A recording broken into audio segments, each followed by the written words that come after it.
பசி கூட மறந்த மேதை. இந்த உலகம் இன்று வியக்கும் ஒரு பெயர், சீனிவாச ராமானுஜன். ஆனா அந்த பெயருக்கு பின்னாடி ஒரு கதை இருக்கு. மாலை வரும்போது உனக்கு சாப்பாடு தயாரா இருக்கும், பள்ளிக்கு போ என்று அனுப்பி வைக்கிறாள் அம்மா கோமலத்தம்மாள்.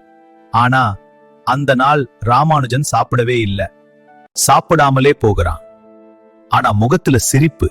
ஏன்னா அவனுக்கு பசி இல்ல, அவனுக்கு இருந்தது கணக்குக்கான பசி. மாலை ஆகிறது, பள்ளி முடிகிறது. ஆனா அவன் வீடு திரும்பவில்லை.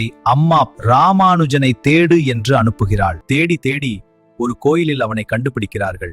தரையில் புத்தகம் இல்லாமல், பேனா இல்லாமல், யாராலும் தீர்க்க முடியாத கணக்குகளை அவன் தரையிலே எழுதி தீர்க்கிறான். அதே தரையில் படுத்து தூங்குகிறான். இந்த ஒரு காட்சி ஒரு உலகத்தை மாற்றப் போகும் என்பது அப்போ யாருக்கும் தெரியாது. அவன் கணக்குகள் கேம்பிரிட்ஜ் பல்கலைக்கழகத்துக்கு செல்கிறது.